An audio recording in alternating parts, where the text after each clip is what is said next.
यह कहानी ऐसी लड़की की है जो अपने लिए कभी खड़ी नहीं हो पाई, जो अपने ऊपर हो रहे अत्याचार को रोक न सकी।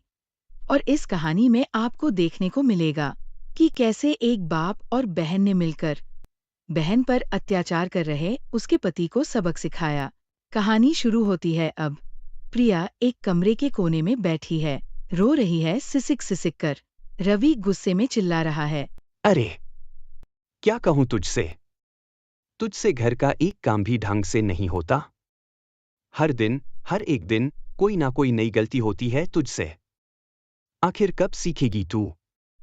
मेरी उम्मीदें अब टूटती जा रही हैं। प्रिया खड़ी होती है, फिर से रवि प्रिया को थप्पड़ मार देता है।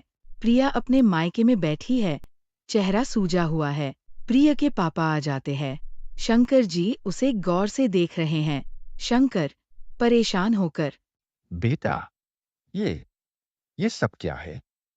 तेरे चेहरे को क्या हुआ है? मुझे देखकर बता, क्या हुआ है तुझे? प्रिया रुक कर, पापा, रवि ने मारा। गैस सिलेंडर की तरफ धक्का दे दिया था। कह रहा था मैं निकम्मी हूं। शंकर की आंखों में गुस्सा आ जाता है और बोलता है। बस अब यह सब बहुत हो गया है। मैंने बहुत धैर्य रखा, बहुत समझाया, लेकिन अब मेरी सहनशीलता जवाब दे चुकी है।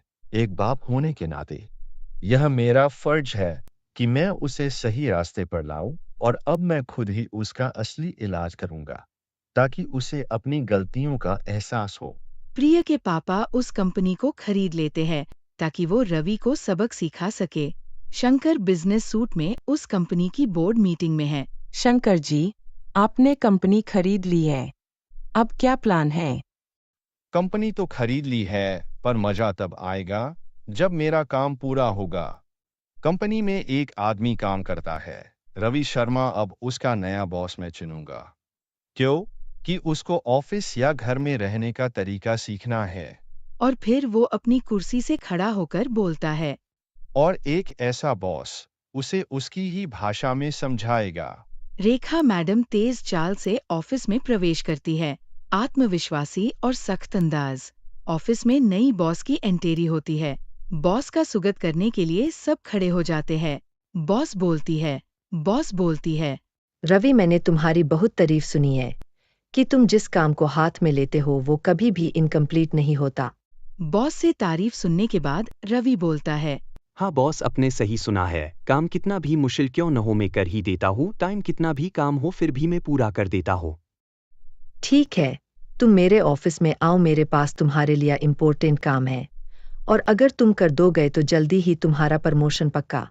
10 मिनट में रवि मैडम से मिलने के लिए मैडम के ऑफिस में जाता है। अच्छा हुआ तुम आ गए, मैं तुम्हें ही याद कर रही थी।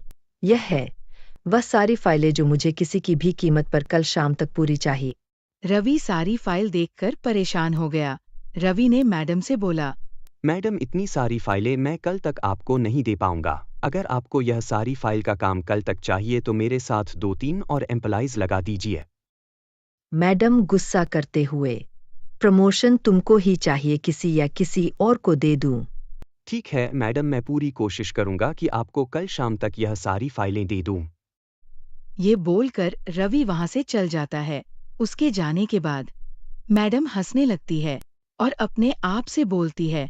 मुझे पता है यह काम कल तक तो होने वाला ही नहीं है, और जब यह काम करके नहीं आएगा तब मैं इसकी रेल बनाऊंगी। तब इसको पता चलेगा कि मार का दर्द क्या होता है। पूरी रात काम करने के बाद भी रवि वो काम पूरा नहीं कर पाता। अगले दिन शाम को रवि को अपनी केबिन में बुलाती है और काम का अपडेट मांगती है। तब रवि धीरे आवाज में बोलता है। मैडम, मैंने पहले ही कहा था कि यह सारा काम मेरे अकेले से नहीं होगा, पर आपने मेरी एक नहीं सुनी। ये सुनते ही मैडम में जोर से रवि को चांटा मार दिया। रवि मैडम को गुस्से से देखने लग गया। अगर तुम चाहते हो कि केबिन की बात बाहर न जाए तो जल्दी जाओ और यह कल तक काम कंप्लीट करके ले आओ।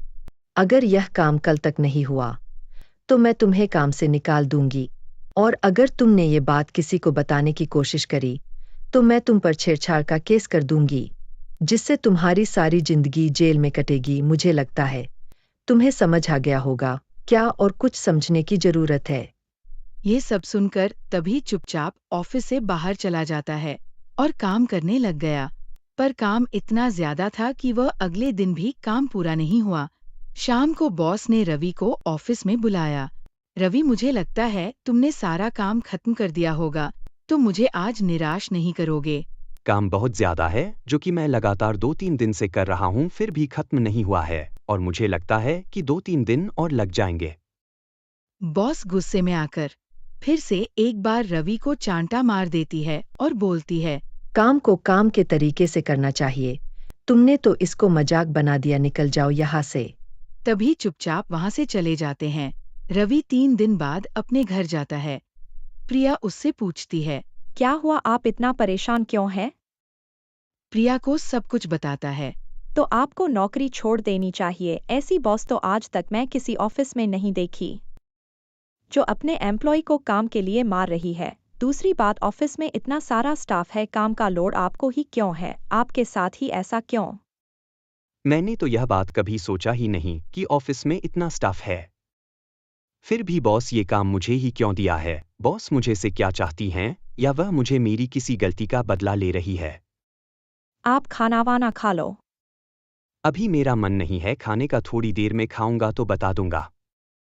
आपसे मिलने पापा आए थे, पर मैंने उनको बताया कि ऑफिस में अर्जेंट काम होने की वजह से आप कुछ दिन तक घर नहीं आएंगे। ठीक किया तुमने। अगली सुबह प्रिया के पापा घर पर रवि से मिलने आते हैं और वह रवि से पूछते हैं। रवि, जॉब कैसी चल रही है? वो सोचने लगता है कि क्या पापा को बताना सही रहेगा या नहीं। क्या हुआ, क्या सोचने लगे हो? पापा जी, जॉब अच्छी नहीं चल रही है, कुछ समस्याएं ऑफिस में चल रही है, पर मुझे पता नहीं कि यह सारी चीज मेरे साथ ही क्यों हो रही है। बेटा, मैं भी तुम्हारे पिता समान हूँ। अगर तुम मुझे कुछ नहीं बताओगे तो मैं तुम्हारी कैसे मदद करूंगा? कुछ दिन पहले ही मेरी कंपनी को किसी ने खरीदा है। मेरी जो नई बॉस है, मुझे नहीं पता कि वह मुझसे क्या चाहती हैं, पर मुझे लगता है कि काम के बहाने मुझे से किसी चीज का बदला लेना चाहती है। बेटा, ऐसा क्यों कह रहे हो? क्या हुआ है तुम्हारे साथ जो तुम ऐसा कह रहे हो? और क्या आधार है तुम्हारे पास कि तुम जो सोच रहे हो वह सही सोच रहे हो? प्रिया दोनों की बात सुन रही थी और पापा की ये बात सुनकर वो कमरे में आ जाती है। पापा, क्योंकि ऑफिस में 15 या 20 बंदों का स्टाफ है, परंतु उनकी मैडम ने ये सारा काम इनको ही दे रखा है। 15 दिन का काम एक ही बार में दे दिया है और हर दिन बोलती हैं कि काम हुआ या नहीं।